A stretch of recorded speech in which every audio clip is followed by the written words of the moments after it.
Real quick, welcome everyone. This is our master class in compliance, specifically building a strategic compliance plan, which I'm super excited about because this is something that Jill and I talked about this before. It's such an amazing idea. And I think there's so many companies that could benefit from this understanding of making compliance strategically part of your business in a way that I don't think anybody's really talking about. So it's going to be very exciting. Jill Lawson is joining me today. Jill is a retired DoD civilian. She also spent 32 years in the DoD. 32 years, that's so impressive, Jill, between active duty Marine and then a certified level 3 acquisition program manager. As an acquisition PM, Jill understood that CMMC would be a heavy lift for small and medium businesses when it was first introduced. And her firm now is committed to helping small and medium businesses stay competitive in the DoD contracting space. So welcome, Jill. Again, so wonderful to have you on today. And I'm so excited to talk about this experience, this sort of idea that, again, I don't think enough people have really had this conversation, is making compliance strategic. I think so many times people are looking at it more as just this burden and this hassle, and you're taking a different stance on it entirely, which I'm really excited about. So what does it mean to you when we say build a strategic plan for your business? What does that mean to you? What does that mean so our audience can understand? Well, as all your previous guests have alluded to, if you're going to be in the DoD contract space, you've got to meet certain cybersecurity requirements. The competitive edge comes when you actually do that as quickly as possible and make yourself available for joint ventures and also to compete for contracts outside of the DoD. You know, Department of Energy is real stickler. And then we know Homeland Security is coming aboard, but it just makes you more competitive to not only bid yourself, but to be asked to apply to be a subcontractor, and also with joint ventures too. This compliance to the 7012 clause, it really does open up a lot of avenues that many businesses have not considered. For instance, you could use this effort to populate due diligence reports for cybersecurity insurance and for ransomware insurance. It also allows you openings to go business to business. There are so many benefits for doing this beyond just meeting contractual compliance. Also, depending on the providers that you select, you may be able to recover a lot of the cost. So there are just so many different ways to look at this, but what it boils down to is that you have to understand the 4 pillars. And the 4 pillars are the DoD contract, and also deconstructing the DoD contract clauses, which give the security requirements, but also there's DoD CUI handling. And that's a whole different animal that's in the statement of work. And the DoD PMs, as a previous speaker alluded to, the DoD PMs have not been really on top of providing that information. Well, there's a strategy. You can go back and ask for that information. And so understanding the contract clauses, understanding the DoD CUI program, understanding NIST, the NIST frameworks. There are 15 families, and a family that's been kind of overlooked as awareness and training. And once you understand awareness and training, you can strategically schedule and provide a learning management system for your company up front, regardless of how far you come along with instituting the NIST 800-172 as a whole. So there's all these different things you can do. And then the 4th one is understanding the CMC assessment process and the CMC certification process. They are 2 different things. So, but just understanding that whole entire realm, then you can determine your resources, what you have available, what you're going to need to get, and most importantly, when you talk to providers, you're in a position of knowledge of saying, this is what I know I need to have to do. So how can you get me there? And then of course you compare and contrast with different providers and come up with the best solution for your company. I think that's such an amazing way of looking at it. I think you really surmise so many different pieces of information into that one block of text. I love it. So the idea behind having, and I'm sort of just rephrasing what you said, the idea behind having a strategic plan is, like you said, there are opportunities out there that you may not even be aware of. So it's not just limited to the DoD. It's not just limited to, that Army contract you have, or that Navy contract you have, or that Marine contract you have. But like you said, Homeland Security, Stacey Bastianic sort of mentioned that earlier today. And then on top of that, there's a lot of different commercial. I will tell you that, there are quite a few different companies that we work with on the commercial side that they need to have that compliance for different things as well. There's all the HIPAA compliances. There's also, and this is something that a lot of people I think forget about, is PII in general. If you're in a situation, you have personal identifiable information, let's say at your HR level, and it's all of everybody's security, like all of their security information, like, when all their security information from the DoD and or their social security number, where they live, that kind of thing. If that gets out and somebody steals it, you've got a whole other set of problems. So yeah, I think it's great that you're looking at it more from it's a positive thing. It's not negative having to do this stuff, even if it may feel overwhelming, which is understandable.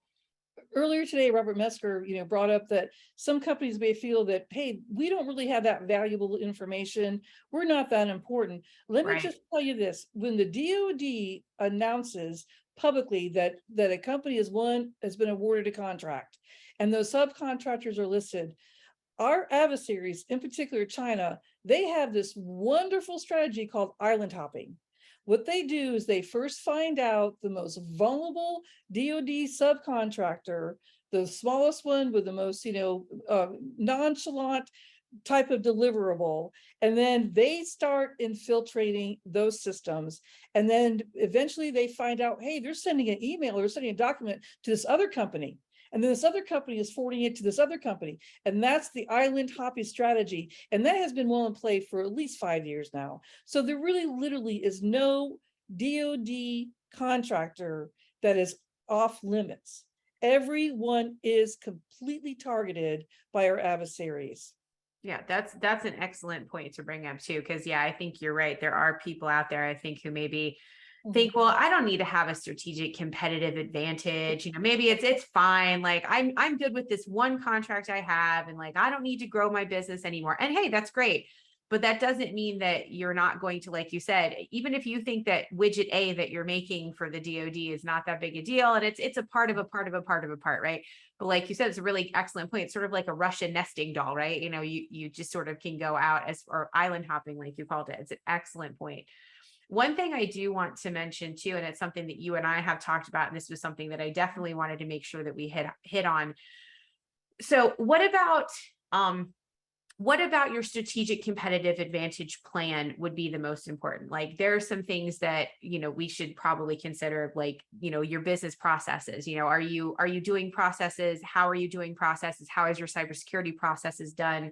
Ensuring everyone in your organization can sort of live those policies and procedures, and then asking for help. Could you kind of talk about those 3 items a little bit?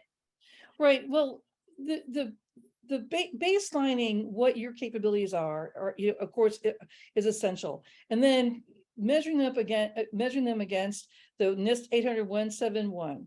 And when I say the 171, I really mean the 171A, because the 171A not only has 110 controls, but also has the 329 objectives. And that really is that really is what you have to achieve. You have to implement to achieve a successful CMMC assessment. Taking all that into consideration, then taking into consideration what contracts does your company want to go after? And then taking into consideration what resources are you going to need to have to get to the contract? What other pathways and trailways is COI going to have to transit? Are you going to have companies overseas, like in the Middle East? Are you going to need to get some suppliers from Africa? All of these. There are so many different commodity areas in the DoD. Not one contract, not one company is the same. For a company to really thrive and succeed and use this opportunity to excel and to be competitive is really truly to understand what you are about, and then where you need to go, and then what the NIST 800-171A, what the delta is, and then you can start building how to get where you want to go. But the essential point is that many companies are not doing that. So this is the Definitely. time. This is the great time. And you look at the lifelong of being a DoD contractor, there were very few time frames that you literally have the opportunity to grab the tiger by the tail. You literally have it, because so many companies are not doing that. So if you are doing that and you are looking strategically for the future, I would predict that you will probably be successful beyond your dreams. That's such a good point, is that it's interesting to look at compliance, just the fact that other people aren't going to probably be right on top of it. So you are building yourself a strategic advantage to you, for you and your company, by being one of the early not early adopters, that we're probably past early at this point, but one of the reasonable, I'm not sure, one of the adopters that you have at this point. It really is one of those questions you have to ask yourself. And I think everybody out there in the audience has to ask themselves too, is, how important is this to my company? We could tell you all day, and it definitely this whole day is talking about how important this is, but Right. you really do need to make that decision for yourself, and making that strategic plan, like you said, figuring out where you're at and where you want to go. Make a plan for the next 5 years. There should be something like that is a strategic concept of, where does this company go from here? And compliance needs to be a vital part of that. It should not be a secondary thing that you just sort of, fluff off and go, oh, well, y'all get it done when I get it done. It has to be so. And you're right. It does give you, the organization that does treat it strategically and gets on top of it, it gives them an advantage for sure over the people who are, maybe, dragging their feet a bit. Right. Exactly. And then my next thought too is, this is a question that I know that I get all the time, and I know that you probably get it too. It's, okay, well, do I really need help? I can do all of this inside my company, and I don't need anybody to help me with this, and I don't need to talk to anybody about it, and it's going to be just fine. I know what my opinion is on that. And I'm sure that you probably have a really interesting one as well. So what is your opinion on people who are hesitant to maybe reach out to a consulting company for assistance, or maybe are not sure if they need that gap analysis before, they get their assessment? Well, I love Stephen Covey, start with the end state in mind. So the end state in mind is a successful CMMC assessment and getting certified to the level that your contract requires you to be certified. Now, we know historically, because there's been a federal organization, the Defense Industrial Base Certification Assessment Center, DIVCAC, that has been certifying to level 2 of CMMC with companies for years now. And we know that the failure rate is insane crazy. And so the reason of any failure rate is not totally understanding what the end state looks like. When you understand the end state of passing a CMMC level 2 assessment, when you understand what all that entails, literally, unless you have, great investors and you've got, boatload of money that you can hire in-house capability to do those things, which the large companies do, but for the small, medium businesses, it is absolutely the skill sets and the expertise and the nuances, and just knowing the hacks, and just having people that lived it and experienced it at some level is absolutely invaluable. Because if the history, the DIVCAC history has told us in the CMC industry that unless you have the right expertise to work with the defense contractor, you will not successfully pass a level 2 assessment. That is historically proven. I love that you brought that up, that it's a situation where if you don't want to ask for help, okay, fine, because maybe it's too expensive. If you try to do that in-house, that same level of, like you said, that same level of rigor and that same level of education and training and aptitude and resources that would have to have all those things, when you really start breaking down, again, it goes back to strategic. If you break down those numbers, it's likely going to be way more expensive than bringing in a consultant for a couple of months who comes in, helps you get on the track that you need to go. Yeah, it is. I'm really glad you brought that up, because sticker shock has been really tough, I know, on a lot of members of the DIB, which is understandable. I mean, because obviously And when you're a small company, especially a small company, and you have a very tight budget, and it's hard to sort of make space for those types of things. But again, it's looking at it strategically and realizing that this is so imperative to your business on so many levels. And having a consultant come in does end up being less expensive 99 times out of 100 than it does having somebody internal, because most people don't have a Joe Lawson, on their staff, just hanging out with all of the knowledge that you have, right? It makes more sense to come in and say, hey, Joe Lawson, I would like to, acquire your time. Let's go ahead and have you come in for a few months, help us out with us, get us on the right track. It definitely is, I think, financially more, it's easier to manage it financially in the long run than it is in the short run. It's that initial sticker shock that everybody, again, totally understandable, but it's so much better to think about it strategically again as long-term. If I had to hire somebody to do this, how many X amount of dollars is it going to be every year for that person, and how much is that going to take away from my bottom line internally versus I buy a little chunk of time that's significantly less than what I would have to for a full-time person. It could actually be very advantageous financially. I'm so glad you mentioned that. And since we're talking about consultants, I know that, so RPOs, which are registered practitioner organizations, just to make sure we're all on the same page. I know that you and I spoke about this actually before coming on here, and I really would love for you to share your thoughts on, what is it that you need to look for? Like, what is the positive, wonderful things about an RPO that you need to look for? Because I know that you told me, I was amazed at this number. So if you'd like to share with everyone the number of RPOs that are registered on the Cyber AB marketplace as of this month. 456 as of this morning. And, oh my gosh. Yeah. And to register, the standard is citizenship. That you're a USA company. There is not a standard of any type of performance standard. But you do have to be your RPO organization. You do have to have a registered practitioner RP on staff, and the RP class is an informative class. But that's all about CMC certification. The CMC assessment is one skill set. But the other skill sets that are needed in order to get a company ready to be assessed are, again, understand deconstructing the contract, understand your contractual obligations, understand DoD CUI handling, understand that NIST 800-171A, which literally is the CUI. The CUI system security plan.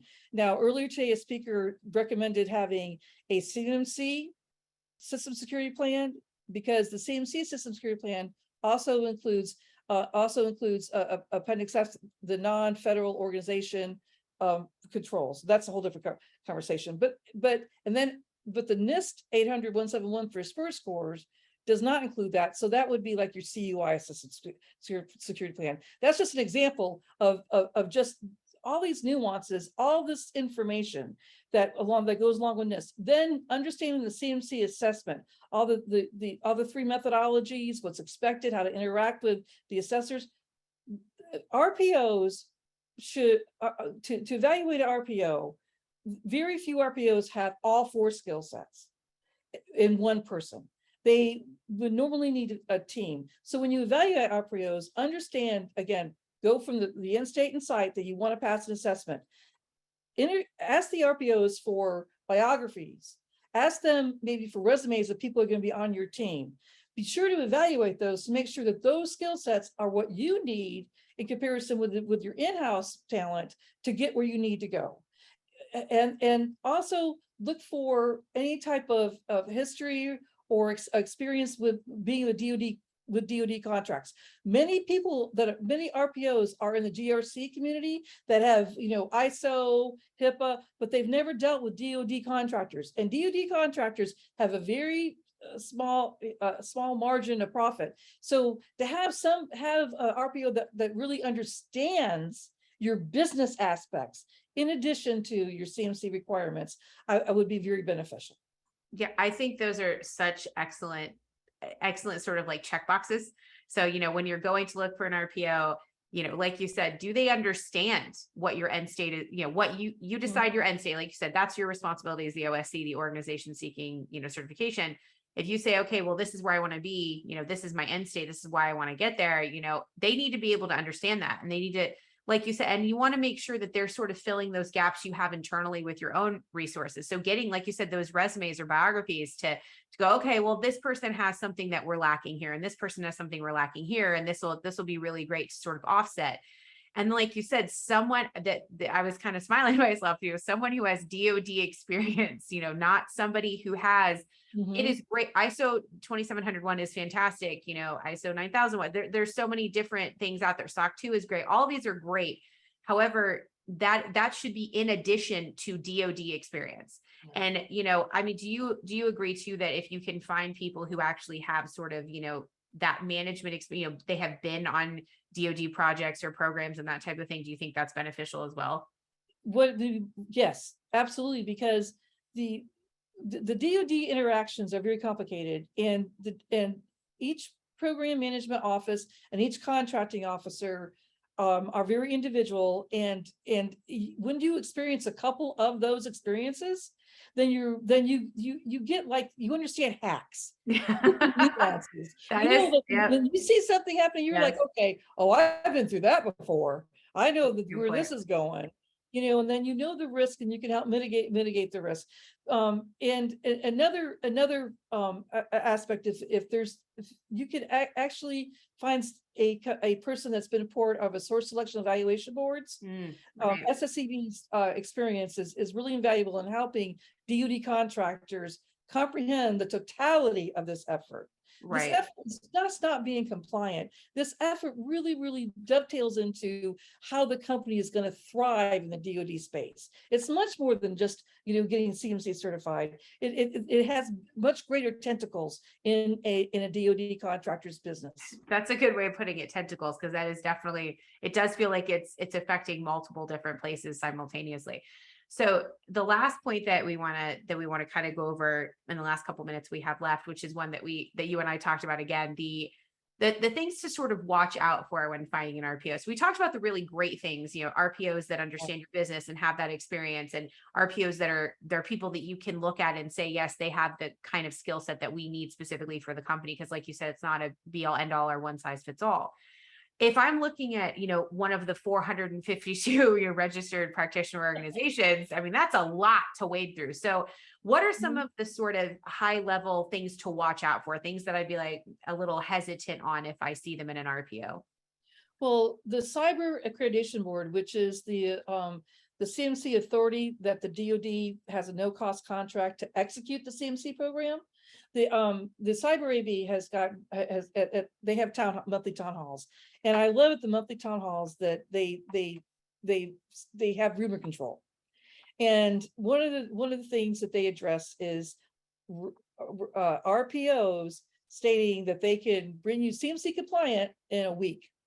They put a schedule down. Wow. Yeah. To do a system security plan, the NIST 81718, it's months. Oh, easily. Yeah. And so and they also, so they really warn, the Cyber AB warns against having a short schedule to accomplish.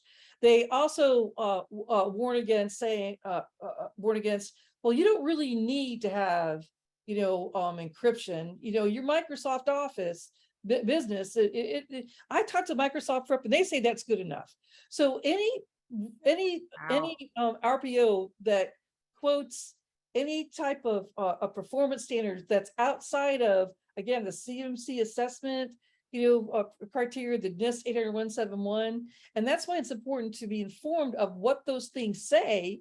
So when you talk to the RPOs, you can distinguish RPO that really does not really understand the full requirements. But the two most noticeable or the most repeatable misnomers we hear is that this is like an ISO, it's like a management certification, so we could get that done in a week or 2 weeks, no problem.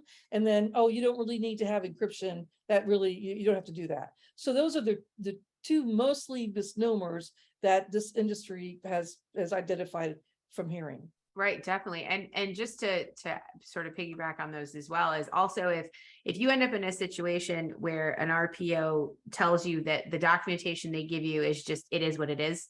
There's no personalizing, there's no, I'm going to change this for you, I'm going to help walk you through it. If it's just, here you go, and like, you're done and good luck to you, and I'm not going to assist you. I mean, that obviously is a big red flag too. And the other one too, that I wanted to make sure that we talked about too, because it's one that we sort of mentioned earlier: inconsistency in pricing or delivery, or any combination of communication and delivery and pricing. If you have any sort of inconsistency, I've definitely had conversations with people, unfortunately, who have spoken with people who are out there in the consulting, sort of realm with CMMC.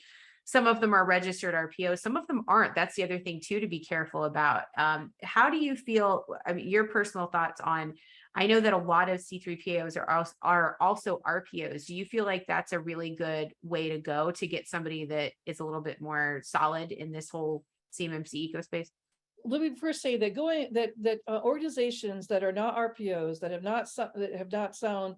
not signed the ethic agreement, and are not in the community, in this new industry community, and that are mainly just NIST, I would be very suspect of those, because again, the end state, a CMC assessment is not NIST. They are two completely different things. Right. And what companies need to understand is, what does it take to pass an assessment? So you have to go where the expertise is, and that's in the cyber AV authorized community, which is RPOs. Now, the certified third-party assessing organizations, they are the organizations that you contact to schedule assessment, and they hire the assessors. They also have registered practitioners. They are also registered partitioning organizations, and they also have registered practitioners that help you get ready for the assessment. Since that organization has actually been through a DIVCAC assessment, they absolutely know the lay of the land like nobody else. So their RP processes and services are really super above the board. But if you go with one company for their RP services, that same company cannot be the same company that you hired for certification. And they make sure of that they keep it kosher. But that's also not to say that the other RPOs that have not been through that, there is so much level of expertise. There are so many systems engineering. There are people that are retiring from all different types of commodity areas in the DoD that have been a part of a DoD contracts for like 20, 30 years, that have contacted me, and they're setting up their own businesses. These people are just as capable. So I mean, it really takes exploring the right company for your company. Absolutely. And we are unfortunately out of time, Jill. I could talk about this with you all day, but thank you so much again for joining us today. This has been absolutely fantastic. I'll definitely make sure that we send out all of the information, this recording and the slides that we had behind the scenes as well, to everyone here. And thank you again, Jill. It was wonderful having you. As always, well, thank you so much for having me. I really appreciate it. Thank you. Bye now.